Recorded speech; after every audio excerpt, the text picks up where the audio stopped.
예레미야서 31장 23절로부터 30절 말씀을 통해서 회복이 주는 행복이라는 제목으로 말씀을 좀 나눠보고자 합니다.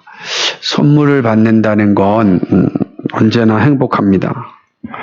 그죠? 선물을 주는 사람도 받는 사람도 다 즐겁습니다. 그래서 선물을 주고받는다는 것처럼 기쁜 일도 없습니다. 오늘 작은 선물을 이웃에 선물했는데 참 행복했습니다. 이렇게 생각해봐요. 왜 우리가 선물을 주고받는데 행복할까 생각해 보니까 그리스도인은 모두 선물을 받은 사람입니다.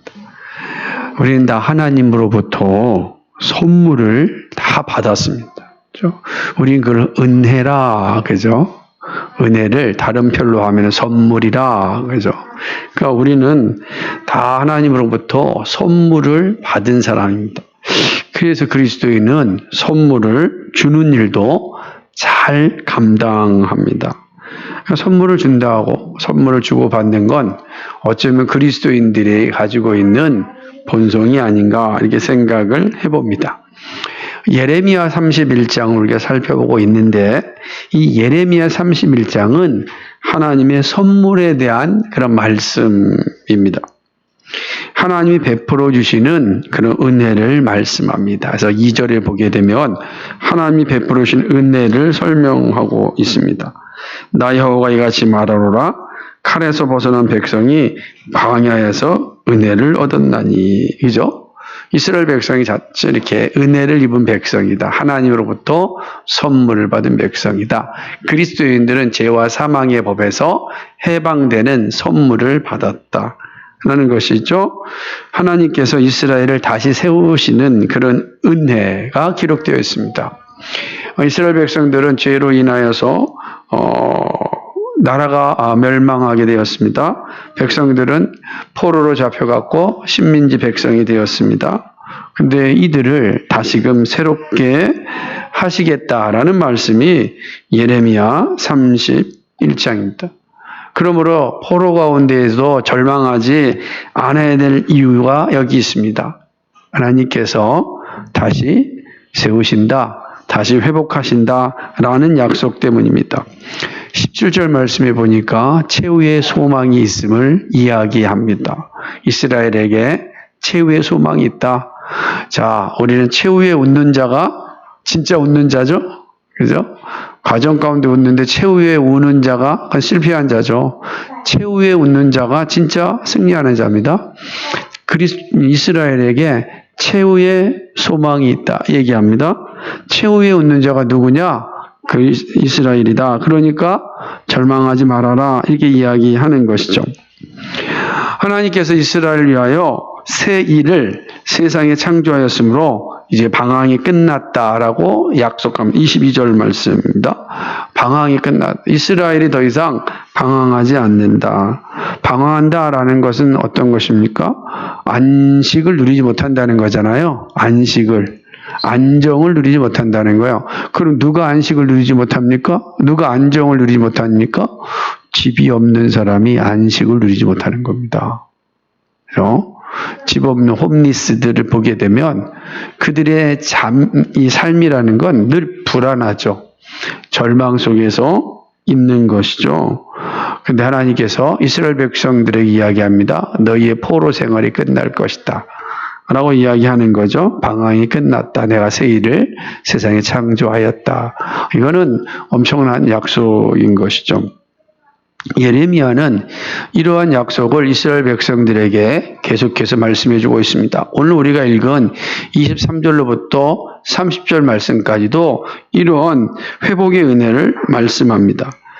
포로 생활에서 돌아온 이스라엘이 누리는 기쁨을 말씀하기를 예루살렘이 이스라엘 백성이 의로운 장소, 거룩한 산이 될 것이라고 약속합니다.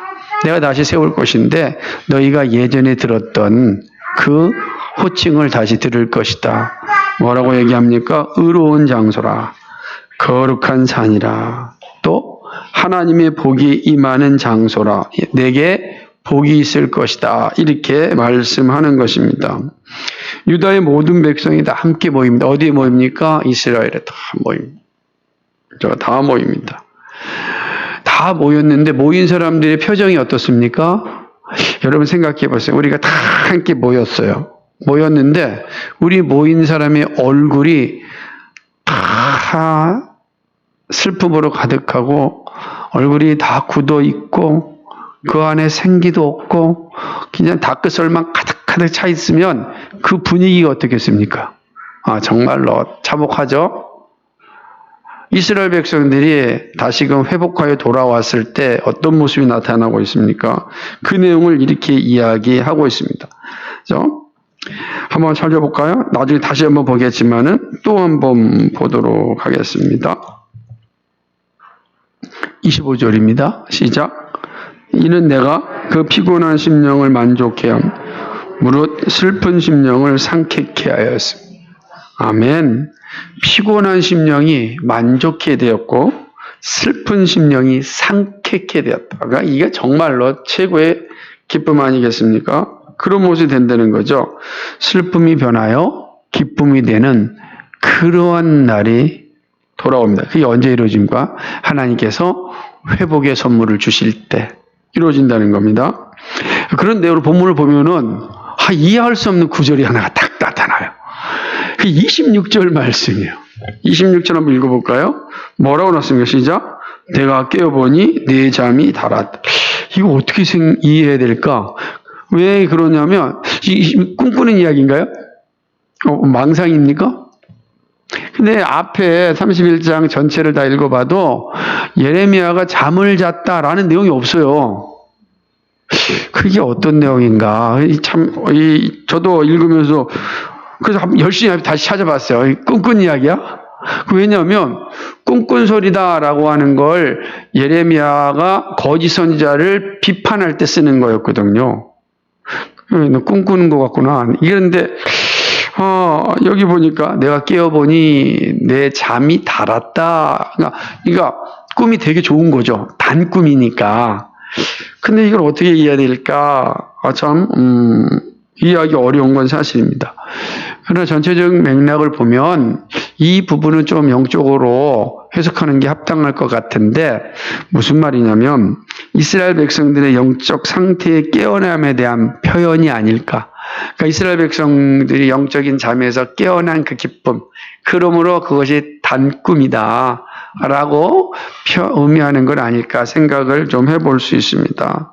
어쨌든 이런 말씀을 하고 난 이후에 27절과 30절에 와서는 이스라엘이 늘 쓰던 격언의 변화, 교체를 말씀합니다.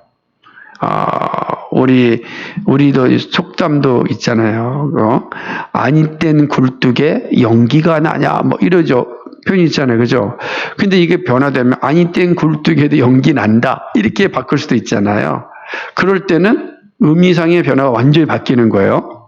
이스라엘 백성들에게도 그러한 변화를 지금 말씀해 주고 있는 겁니다. 하나님은 포로에서 돌아온 이스라엘을 온전하게 회복하심을 말씀하십니다.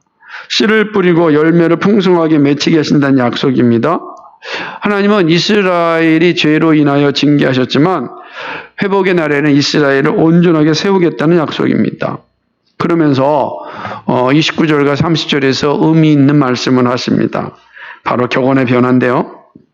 이스라엘 사람들은 자신들이 포로로 잡혀간 그러니까 지금 세대들, 그러니까 포로 생활을 하고 돌아온 세대들의 입장에서는 무엇이라고 이야기하냐면 이게 다 조상들 때문이다.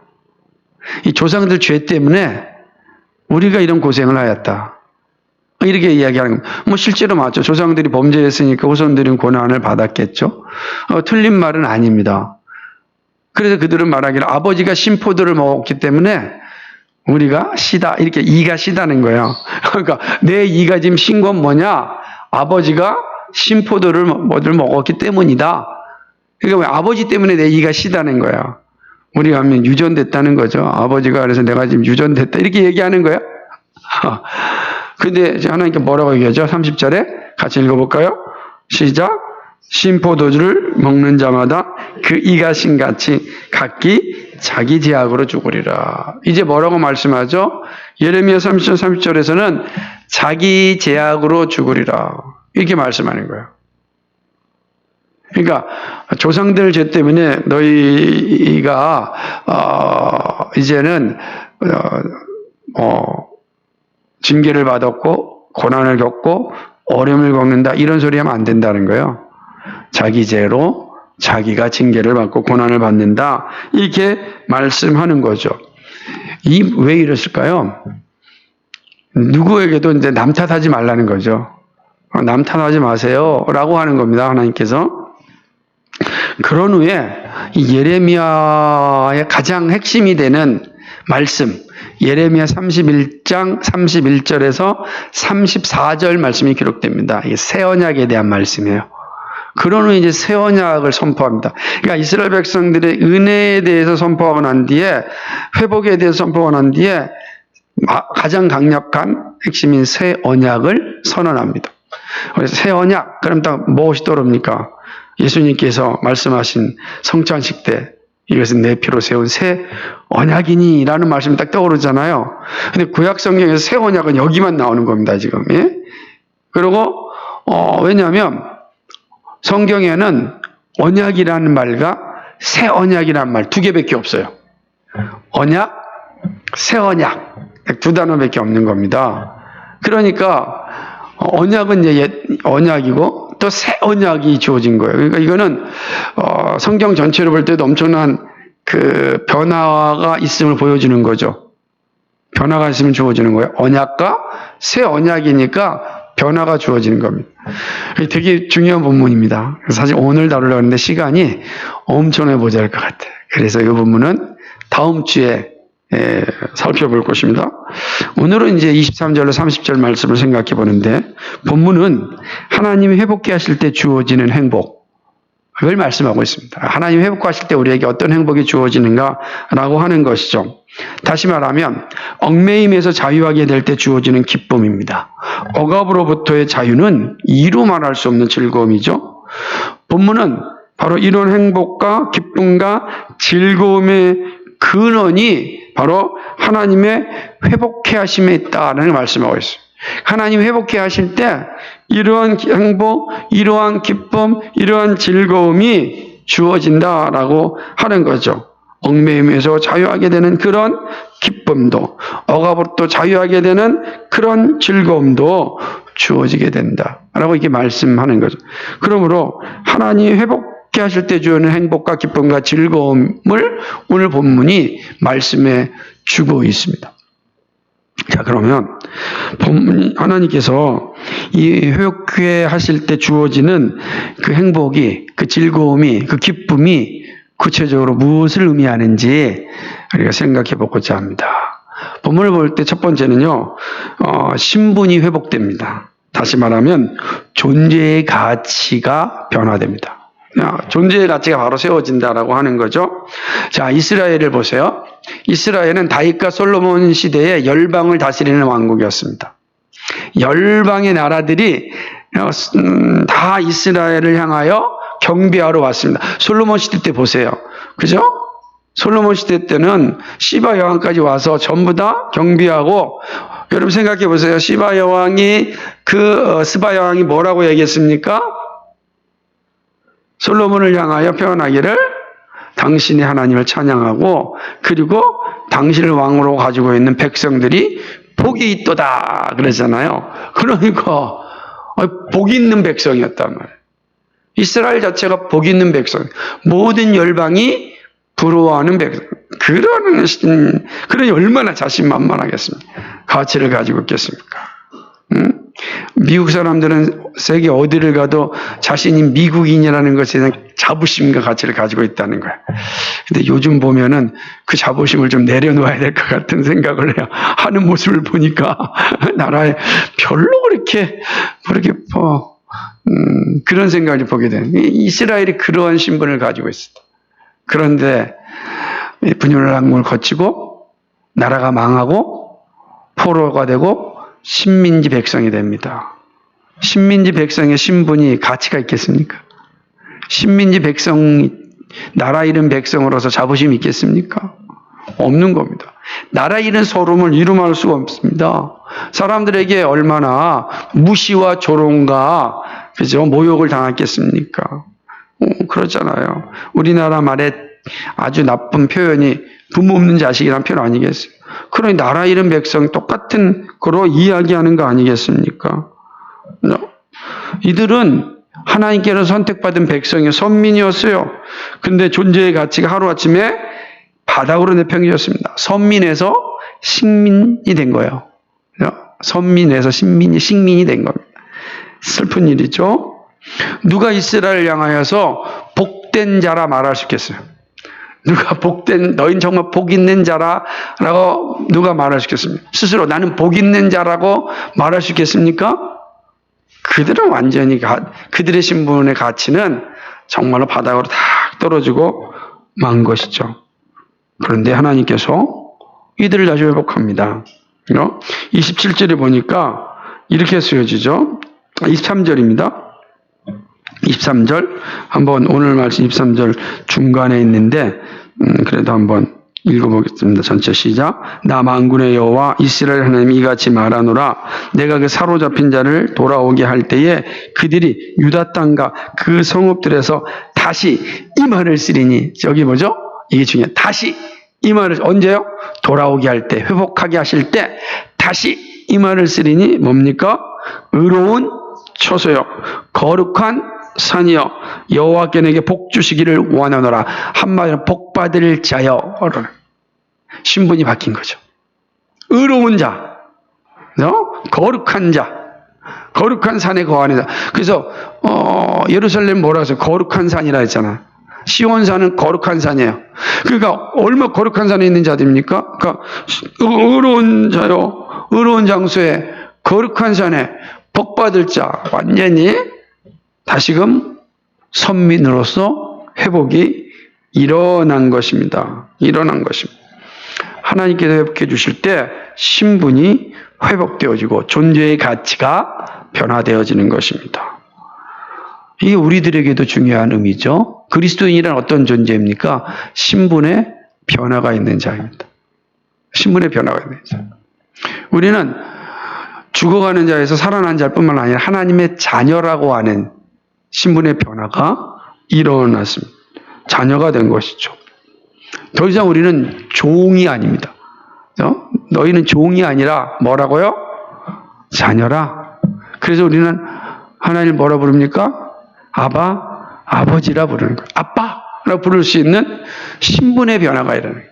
그러니까 그리스도 안에 있는 우리는 신분의 하나님께서 우리를 회복시켜 주실 때, 하나님께서 우리를 회심시켜 주실 때 우리 안에 나타나는 어마어마한 행복이 있고 변화가 있는데, 근데 우리의 신분이 변화되는 겁니다. 그래서 자녀로 되는 거예요. 종이 아니라 자녀가 되는 거예요. 하나님을 아버지라, 아빠라고 부를 수 있도록 신분이 변화되는 거예요. 그러니까 이제 뭐라고 로마서에서 뭐라고 말씀하죠? 이제 너희는 더 이상 뭐라고 부르지 말라? 종이라 하지 말라. 너희는 자녀이니 이제 하나님을 아버지라 부르느니라. 신분의 변화, 회복이 일어나는 거예요. 이거는 전적으로 하나님께서 우리를 회복케 하실 때, 하나님께서 우리를 회심케 하실 때 우리 안에 일어나는 신분의 변화이다 라고 하는 것이죠. 이 첫 번째 경우입니다. 두 번째는요, 삶의 회복이 있습니다. 삶의 회복이 있는 거죠. 하나님께서 회복해 주면 삶의 변화가 일어납니다.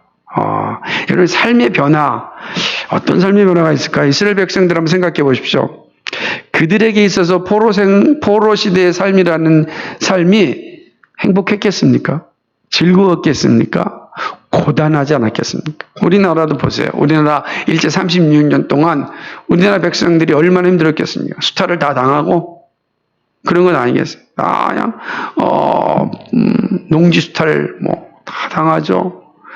말도 언어도 다 잃어버렸죠. 그렇잖아요. 우리나라 말 쓰지 못하고 일본말 쓰지 않았습니까? 그러니 우리나라가 가지고 있었던 그 고유한 것들을 전부 다 무너지고 말았습니다. 그 기쁨이 있겠습니까?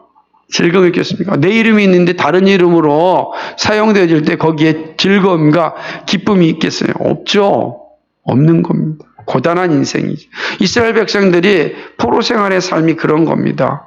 그들은요, 슬픔 속에 살았습니다. 하나님이 부르시지 않고서는 그 슬픔이 회복되지 못하는 거죠. 근데 25절에 뭐라고 얘기합니까? 같이 한번 읽어볼까? 25절 말씀해 보니까 시작. 이는 내가 그 피곤한 심령을 만족해 하며 무릇 슬픈 심령을 상쾌케 하리라. 아멘. 생기가 나게 하는 겁니다. 생명을 되찾은 겁니다. 생각해 보세요. 피곤한 심령이, 그러니까 피곤하다는 의미는 소망이 없는 거예요. 여러분, 피곤할 때 사람이 살아있는 것 같지만 죽은 것처럼 보이잖아요. 그죠? 사람이 피곤하면 그래요. 뭔가를 하고자 하는 의지도 생기지 않아요. 피곤하면 그렇습니다. 그냥 빨리 누워서 자고 싶은 거죠. 만사가 귀찮은 거예요. 거기에 만족함이라는 게 있겠어요? 귀찮은데? 없는 거예요. 만족은 정말 행복한 거거든요. 그런데 피곤한 심령 가운데 만족된 삶이란 존재하지 않죠. 하나님께 회복하실 때 어떤 변화기랍니까? 그에게 만족이 주어집니다. 슬픈 심령을 생기게 만드는 거죠. 상쾌게 하는, 소망을 갖게 되는, 살아갈 이유를 만들어주는 거죠. 삶의 회복이 일어나는 거예요. 삶의 회복이 일어나는 거예요. 하나님 회복할 때 삶의 변화가 일어나는 거예요. 피곤한 삶이 아닙니다. 그래서 슬픈 인생이, 슬픈 마음을 가지고 있지 않습니다. 변화가 일어난 겁니다. 그래서 기쁨이 변하여, 슬픔이 변하여 기쁨이 되는 역사가 주어지는, 이게 삶의 회복에 주어지는 그 즐거움이요, 기쁨이다라고 하는 거죠. 우리 주님께서 우리를 부르실 때 우리는 죄와 사망의 법에 얽매여 있었습니다. 죄와 사망의 법에 얽매인 우리들에게 무슨 기쁨이 있고 무슨 즐거움이 있고 무슨 평화가 있겠습니까? 그런데 예수 그리스도께서 우리를 죄와 사망의 법에서 해방시켰습니다. 한번 찾아볼까요? 우리 한번 로마서 8장 1절 2절 한번 보겠습니다.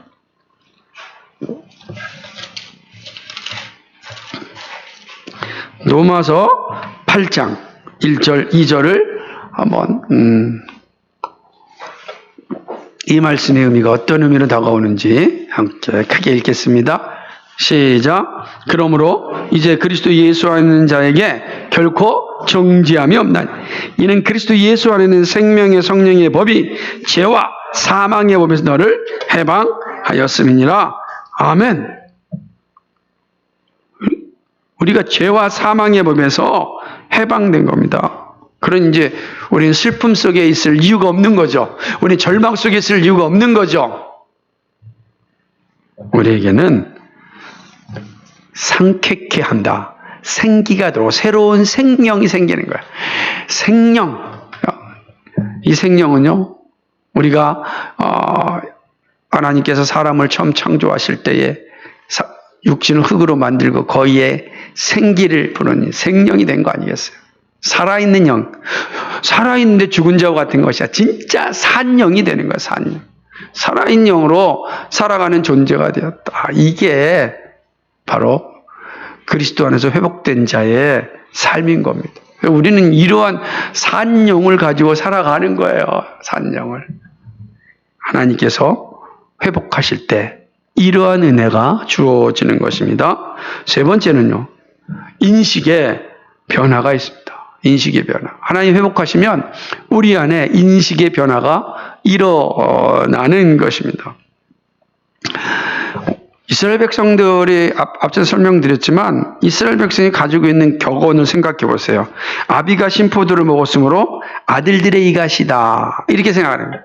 그러니까 지금 내가 가지고 있는 이 문제는 나로부터 온 것이 아니라 다른 사람으로부터 왔다. 우리 조상부터 왔다. 조상 탓하는 거예요. 예? 잘 되면 내 탓이고 잘못되면 조상 탓한다는 우리나라의 모습처럼 이스라엘도 그런 거예요.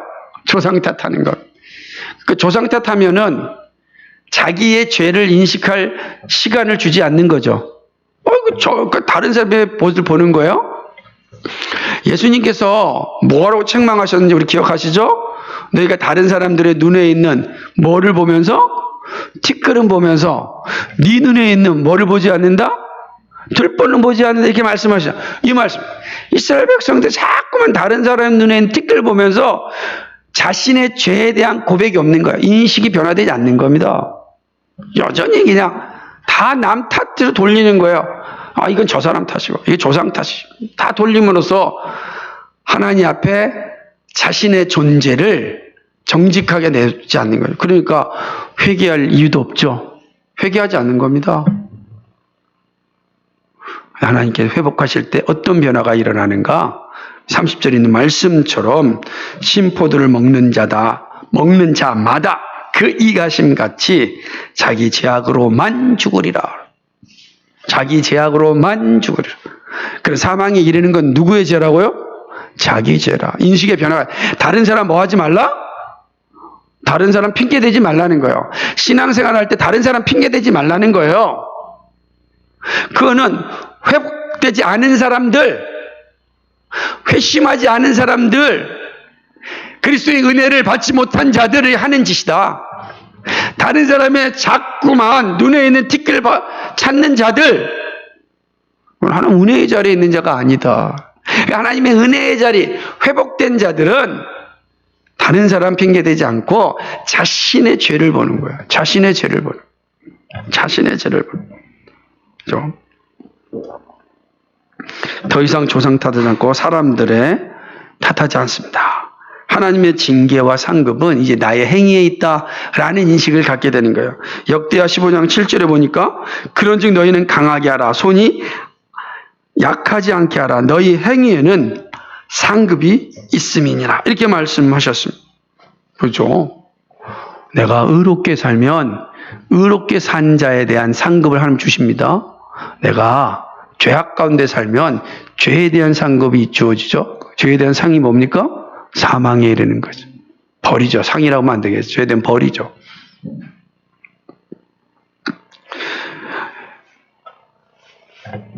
그리스도인들에게서 가장 독특한 특징 중 하나가 무엇이냐면은 그것은 자신의 죄인됨을 인식하는 겁니다. 왜 이게 독특된 은혜이고 특징일까요? 죄인에 대한 인식이 없으면 뭘 바라지 않죠? 그리스도를 바라지 않는 거예요. 구원에 대한 소망이 없는 거예요. 하나님 나라에 대한 갈망이 없는 겁니다. 그런 사람은 끊임없이 이 세상 가운데 거하며 살아가는 거예요. 그러니까 죄에 대한 인식이 있으면 누굴 바라봅니까? 지옥에 대한 두려움과 동시에 하나님 나라에 대한 소망과 그리스도에 대한 열망이 생기는 겁니다. 근데 이 죄의 인식은 오직 하나님께서 회복해 준 자에게만 나타나는 거예요. 이게 내 죄로 말미암아 주어졌구나. 그래야 죄의 자리에서 떠나는 길을 찾죠. 이스라엘 백성들이 왜 식민지 백성이 됐습니까? 왜 멸망 가운데 처해졌고 참으로 고난 가운데 살았습니까? 그들의 죄 때문에, 우상 숭배의 죄 때문에, 쾌락의 죄 때문에 그렇게 되지 않았습니까? 하나님의 법을 불순종한 죄 때문에 그렇게 되지 않았습니까? 다 진 거예요. 다른 사람, 제사장이 진 게 아니라 자신이 졌는데 다른 사람한테 다 옮긴 겁니다. 그러니 자신의 죄 문제가 중요한 게 아니라 다른 사람의 죄 문제만 생각하는 거예요. 저 사람 때문이에요. 그러나 하나님께서 회복하게 하시면 자신을 바라보게 됩니다. 내 안에 있는 죄가 드러나게 되는 거죠. 그러면 사도 바울이 고백하기를 뭐라고 얘기합니까? 죄인 중에 괴수라고 고백하지 않습니다. 다윗이 고백하기를 지렁이만도 못하다고 이야기하지 않습니다. 자신이 얼마나 추하고 더러운 존재인가를 인식하면 할수록 그리스도를 바라보게 되는 겁니다. 그리스도의 은혜를 갈망하게 되는 것이고 그리스도를 붙잡으려고 하는 간절함이 생기는 겁니다. 그리스도인들에게 가지고 있는 특징이에요. 그리고 은혜라고요. 그 예수 믿지 않은 사람은 예수 믿는 사람들은 맨날 모이면 회개한다 그러고 죄인이라 그러고 뭘 이렇게 많은 죄를 져가지고 맨날 죄를 짓냐고 그렇게 비웃지만 우리는 알잖아요. 내 죄가 나를 사망에 이르게 하는 걸 알잖아요. 그래서 그리스도의 은혜를 고백하고 그리스도를 붙잡고 살아가는 것 아니겠습니까? 그렇습니다. 그러므로 죄 인식은 은혜의 시작입니다. 내가 십자가로 가는 첫 걸음이 되는 거예요. 이거 회복한 자에게 나타나는 인식의 변화입니다. 얼마나 감사합니까? 이 은혜를 누리는 길에 들어서게 되니 이처럼 큰 선물이 어디 있겠습니까? 이게 세 번째 선물. 마지막 네 번째는요, 공동체의 회복이 있습니다. 공동체. 이스라엘의 무너진 공동체에 새로운 변화가 주어집니다. 이스라엘은요, 식민지 백성이 됐습니다. 나라가 망해졌습니다. 그럼 무슨 의미입니까? 모든 공동체가 다 와해된 거죠. 다 부서졌습니다. 공동체가 부서졌다는 것은 삶의 터전이 사라진 거죠. 의지할 대상이 없어진 겁니다. 여러분, 우리말에 아주 비꼬는 말 가운데 하나가 이런 말이 있어요. 이 콩가루 집안이구나. 그죠? 아니, 콩가루 집안이 뭐예요? 집은 집인데 뭐예요? 콩가루에 딱 흩어졌다는 거예요. 군대 가면은 또 비꼬는 말이 있어요. 이게 완전히 당나라 군대네? 이런 말이에요. 당나라 군대다. 이런 말은 뭐냐면 중구난방이라는 거야. 아무 얘기 듣지 않고 지들 마음대로 한다.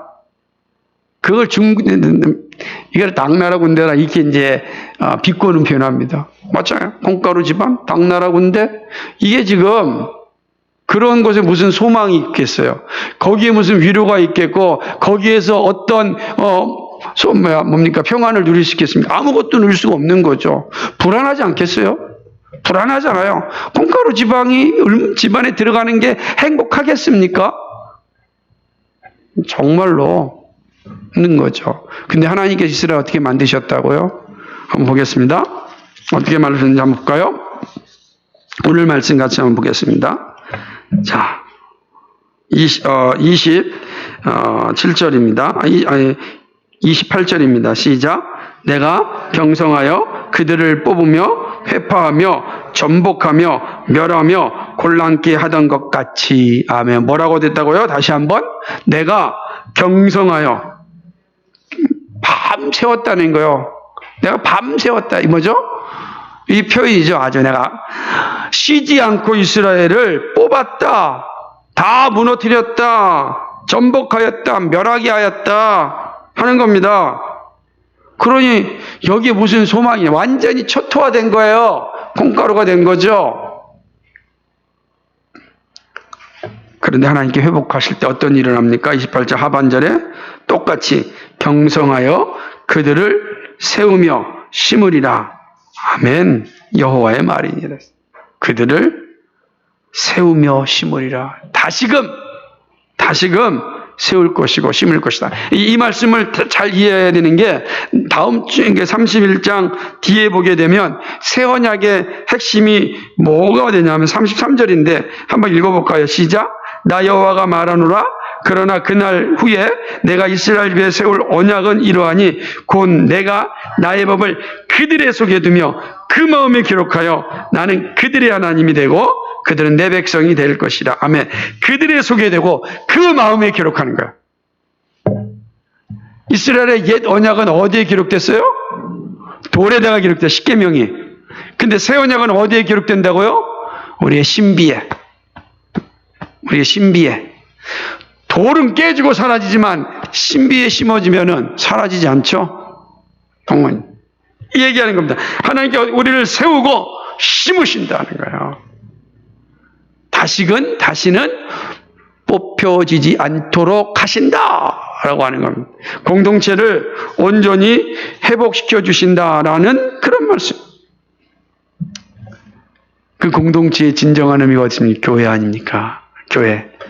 교회가 회복되죠. 예수 그리스도 안에 있을 때 그리스도 교회를 세우시고 그 교회를 통하여 하나님의 나라와 영광을 드러내게 하시는, 교회를 세우시는, 회복된 자에게 교회를 세우게 하시고 그 교회를 통하여 하나님의 영광이 드러나게 하시는 겁니다. 이 회복된 곳에 나타난 영광. 그런 회복된 그리스도인은 교회를 세우는 소명을 가지고 살 수밖에 없어요. 그게 하나님의 은혜이기 때문에, 하나님의 일하심이기 때문에 그렇습니다. 오늘 우리가 교회를 세우고자 하는 건 그리스도인 됨에 대한 고백이에요. 그 고백이 여러분의 삶을 잘 이끌어가길 간절히 소망합니다. 말씀을 맺습니다. 오늘 말씀 보면서 한번 생각해 보십시오. 이 모든 게 사실은 회복케 하신 하나님의 선물이거든요. 하나님의 선물 아닙니까? 근데 이 하나님의 선물은 예수 그리스도 안에서 완성되지 않습니까? 충만하게 드러나지 않습니까? 우린 그런 선물을 받은 사람, 내가 이러한 선물을 받았다, 이러한 회복의 은혜를 받았다.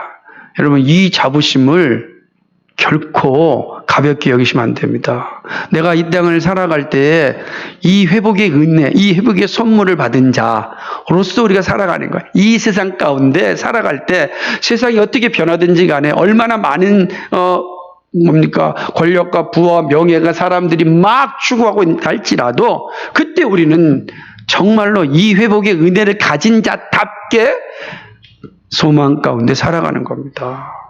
이 회복의 은혜, 내가 그리스도 안에서 회복되었다. 죄와 사망의 법에서 회복되었다. 죄의 종에서 자녀로 회복되었다. 나로 하여금 정말로 가치 있는 존재로 변화시켜 주셨다. 라고 하는 이 사실을 항상 기억하고, 그죠?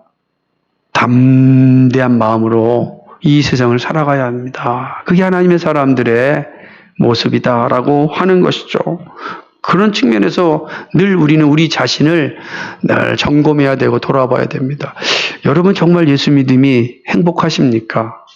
여러분의 주위에 있는 것과 상관없이 예수님께서 나를 이렇게 변화시켜 주셨음에 대해 감사하고 있습니까? 내 감사의 생활이 흔들리지 않고 오늘도 살아가고 있습니까? 때때로는 우리 환경으로 인하여서 감사를 하지 못할 때가 참 많이 있습니다. 여러분 매일매일 저녁마다 감사하십시오. 매일 범사에 감사하라. 입술로 감사하시고 여러분의 삶으로 기도할 때는 감사하시고 여러분의 몸으로 감사하시고 감사의 삶이 여러분을 지배할 수 있어야 됩니다. 왜요? 우리는 그런 예수님께서 우리에게 놀라운 선물을 주셨기 때문에 그렇습니다.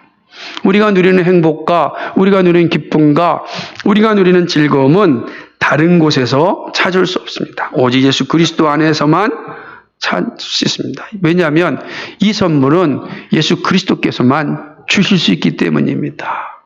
다른 것은 결코 이 선물을 받아 누릴 수 없습니다. 아바 아버지라 부를 수 있는 은혜는 오직 예수 그리스도 외에는 없습니다. 하나님을 아버지로 부를 수 있는 건 그리스도의 은혜와 사랑뿐이지 다른 게 없잖아요. 그러므로 그 그리스도 은혜 안에 있으셔야 됩니다. 언제나 어떤 상황 가운데 흔들리지 마십시오. 우리의 환경이, 우리의 건강이, 우리의 물질이 나를 위협한다 할지라도 무릎 꿇지 마십시오.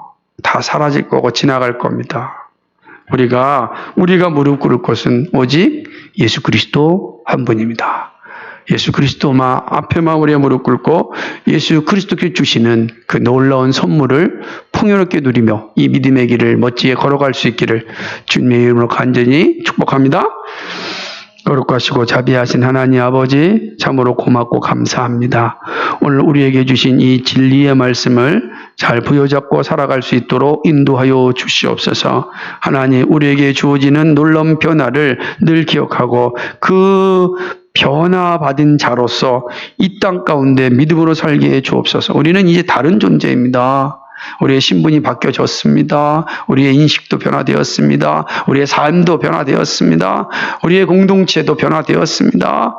하나님, 이 분명한 사실을 기억하고 나에게 주어진 삶의 현장에서 하나님께 맡겨주신 사명을 잘 감당하고 특별히 주님 오시는 그날까지 주님의 몸된 교회를 바르게 세우고 이 믿음의 길을 걸어가게 하여 주옵소서. 어렵고 힘든 일들이 우리 앞에 온다 할지라도 그 시험 앞에 절망하거나 도망가거나 넘어지지 않게 해주시옵시고 주님의 힘으로 일어나 걸어가게 하여 주옵소서. 세상을 이기신 주님이 우리와 함께 하신다고 하였습니다. 그 주님과 함께 나의 삶을 감당할 수 있도록 도와주옵소서. 예수 그리스도의 받들어 기도하옵나이다. 아멘.